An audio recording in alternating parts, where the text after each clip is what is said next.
जब तक अंधेरा रहता है तब तक अंधेरे में रस्सी भी सांप दिखाई देती है। अंधेरे में अगर मेढक काट ले और कोई कह दे कि सांप ने काटा है तो शरीर में जहर बनना शुरू हो जाता है और आदमी की मृत्यु हो सकती है।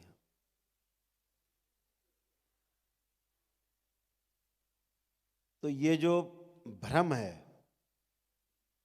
ये सबसे बड़ी बीमारी है। दरबार ने यही अनुसंधान किया कि ये सिर्फ भ्रम है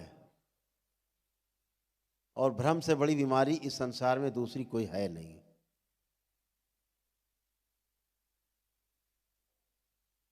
भ्रम की वजह से ही महाभारत युद्ध हुआ।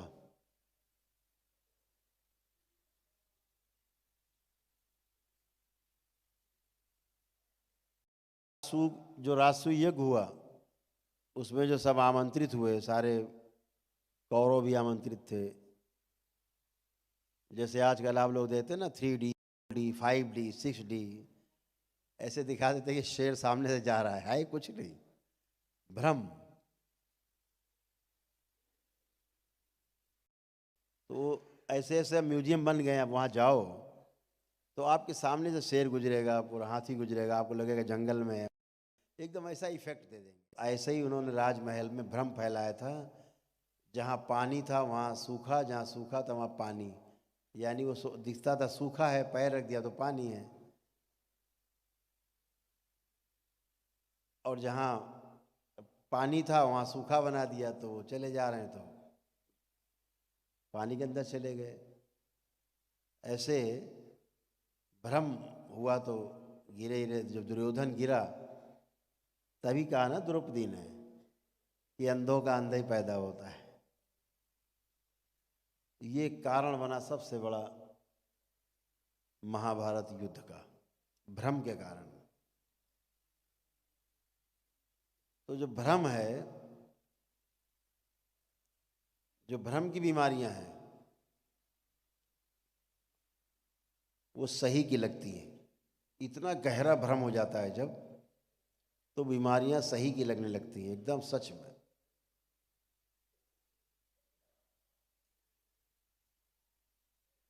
तो इस दरबार ने इस पे अनुसंधान किया और अनुसंधान करके ये पाया कि इस भ्रम को बहुत आसानी से हटाया जा सकता है और हटाने की किसी को आवश्यकता नहीं है। वैदिक नियम अगर आदमी पूरे कर ले तो स्वयं ही हटा सकता है। जैसे आप लोगों ने तमाम भ्रम को अपने मस्तिष्क से, परिवार के मस्तिष्क से हटाया है, केवल वैदिक प्रक्रिया पूरी करके दरबार की। तो वो जो भ्रम है, गली गली दुकानें खुल गई भ्रम हटाने की, हटता है नहीं। तालाब है, लाठी से पानी मारो अलग होता नहीं, मारते रहो। तो वो जो भ्रम हटाने की जो नकली दुकानें खुल गई गली गली, पगड़ी टोपी पहन के,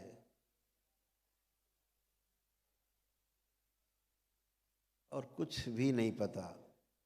कैसे कहें इन लोगों के बारे में, क्या कहें कि कुछ कहना भी अच्छा नहीं लगता। अभी इधर बहुत तमाम चीज़ें उठा पटक देश में चली। ऐसे ऐसे मूर्ख आदमी कि क्या कहें, बहस का कोई सार्थक बहस नहीं, जिसका कोई अर्थ नहीं है। हम तुम्हारा मोबाइल नंबर बता दें क्या है, तुम्हारे पासपोर्ट का नंबर बता दें क्या है, तुम्हारा आधार कार्ड का नंबर बता दें, तुम्हारा टेलीफोन नंबर बता दें, तुम्हारे पिता का नाम बता दें, चलो बता दिया हमने, मान लीजिए आपको, उससे कोई लाभ मिलने वाला था? नहीं मिलने वाला। वो तो पहले से आपको पता है सारे नंबर। लेकिन कहो कि 10 आदमी बीमार तड़प रहे हैं, इन्हें ठीक किया जाए, तो घिग्गी बन जाती है, बउआ बन जाते हैं कि भाई ये तो बीमारी है, तो डॉक्टर के पास ले जाओ। तो दरबार ने अनुसंधान किया कि स्मृतियां ही हमारी हमको रोगी बनाती हैं, जो नकारात्मक स्मृतियां हैं, और जो सकारात्मक स्मृतियां हैं हमें निरोगी बनाती हैं, स्वास्थ्य प्रदान करती हैं। तो स्मृतियां हमारे रोग और स्वास्थ्य दोनों का आधार है। दोनों जगह स्मृति काम करती है। अगर आप यहाँ बैठे हो तो अपनी स्मृति के कारण बैठे हो। आपकी स्मृति में है कि अगर हम बाबा से जुड़ेंगे तो हम और हमारा परिवार सब सुखी रहेगा, अच्छा रहेगा, आगे का जीवन सरल होगा। ये स्मृति है, आपकी अंदर पड़ी हुई है। तो दरबार ने जो अनुसंधान किया वो ये किया कि स्मृति अगर ठीक कर दिया है आदमी की तो बाकी सब ठीक रहता है। और स्मृति के कारण ये आदमी या तो पागल है, उन्माद फैला रहा है, या अपने को चोट पहुंचा रहा है, या दूसरों को चोट पहुंचा रहा है, अपना काम नहीं कर पा रहा है। तमाम तरह के नकली रोग घेर लेते हैं। सब स्मृतियां हैं। नकली टाइप का जो खेल होता है, भूत प्रेत वाला खेल, नकली टाइप का, वो भी लोग और बढ़ा देते हैं, स्मृति बनाते रहते हैं। आप कहीं गए, बोले नहीं तो ब्रह्म राक्षस है। अब आपके दिमाग में एक और ब्रह्म राक्षस घुस गया। किसी के यहाँ गए, उसने कहा नहीं ये तो भाई रक्त काली घुसी हुई है। अब एक रक्त काली घुस गई दिमाग में, वो भी स्मृति बन गई। फिर कहीं गए तो उनका कि पिशाच घुसा हुआ है, तो फिर एक पिशाच घुस गया। ऐसे आपकी स्मृति में तमाम चीज़ें स्टोर होती जाती। और जितनी नकारात्मक स्मृतियां जहाँ आप जाते हैं, वहाँ की नकारात्मक स्मृतियां आप में आकर्षित करते हो आप, और अंदर आ जाती। तो दरबार ने यही अनुसंधान किया कि बाहर तो छोड़ो, अगर हम अपने परिवार के सदस्य के बीमारी के बारे में सोच के परेशान होते हैं तो उसकी बीमारी भी आप में ट्रांसफ़र हो जाती है जब आप ईश्वर से प्रार्थना करते हो। तमाम कहानी सुनी होगी आपने इसके पीछे। बाबर और हुमायूं की भी कहानी सुनी होगी कि जब हुमायूं बीमार पड़ा तो बाबर ने अपने उसके चारपाई के 7 चक्कर लगाए और कहा, प्रार्थना की ईश्वर से कि इसके रोग मुझे दे दो। तो कहानी पढ़ी होगी आपने बचपन में। तो हुमायूं ठीक हो गया और बाबर बीमार हो गया। स्मृतियां हैं गहरे में, उधर डाइवर्ट हो गए और उसकी मृत्यु हुई। हुमायूं बच गए।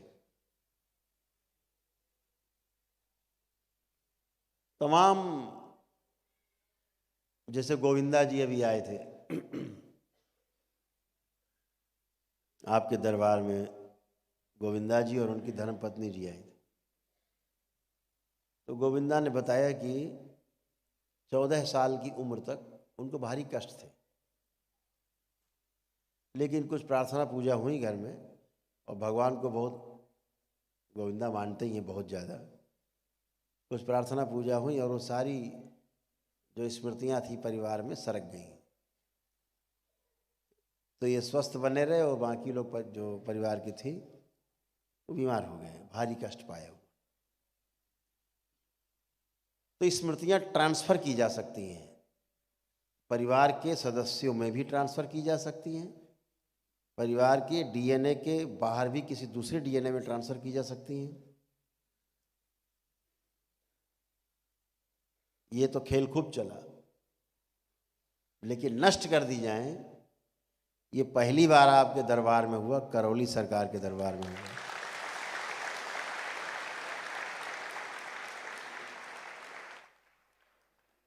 तो स्मृतियों की साइंस तो थी लेकिन ट्रीटमेंट नहीं था। ये सब जानते थे कि स्मृति जो है, कर्म स्मृति, हमारी कर्मों की जो स्मृति बनी हुई है, जब तक वह स्मृति रहती है उसका भोग बनता है। उसका भोग काटने के लिए स्मृति आगे आती है, और वह स्मृति जो है रोग के रूप में दिखाई देती जब भोग कटना होता है।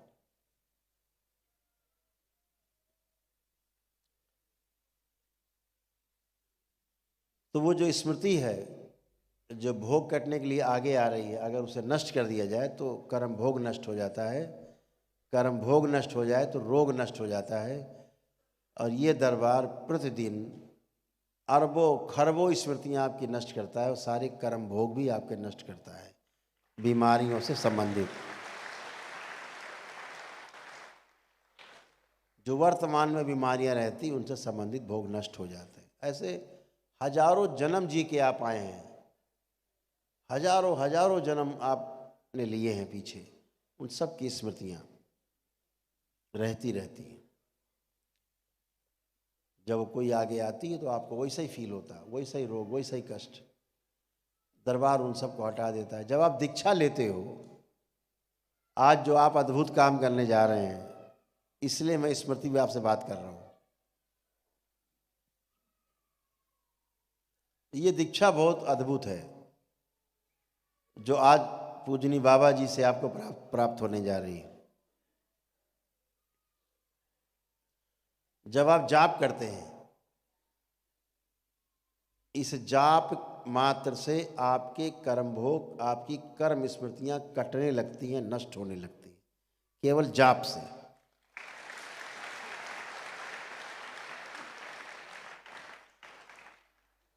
तो वैसे ही रोग और कष्ट एकदम लगता है कुछ कष्ट हुआ, वो कष्ट नहीं है, कर्म भोग है, कट के बाहर हो गया, निकल गया। ये रोग है जो आपके निकलेंगे, कटेंगे। और एक और इसमें सबसे अद्भुत है कि जब आप अपना दशांश कर लेते हो, मान लीजिए जो 1.25 लाख जप का प्रावधान है, वो जप करने के बाद जो 12,500 का दशांश होता है, हवन करके या अगियारी जला के आप कर लेते हो,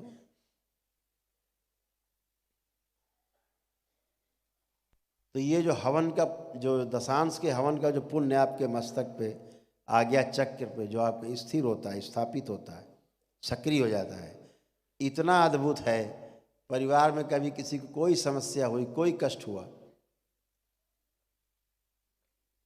तो ये पुण्य सीधे जाकर के ऊर्जा उसमें सीधे जाती, जहाँ आपने प्रार्थना की बाबा हमारी अम्मा को ठीक कर दो, कष्ट में है, बस आपका पुण्य निकला और सीधे अम्मा में।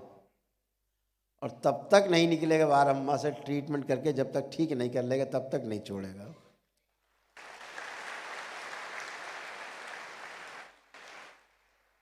और जैसे अम्मा ठीक हुई, वो फिर वापस आपका, फिर आप में स्थिर।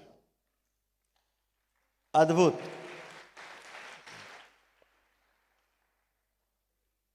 ये प्रयोग हम लोग देखते रहते हैं, आप में भी, हम तो लोग तो करते ही रहते हैं,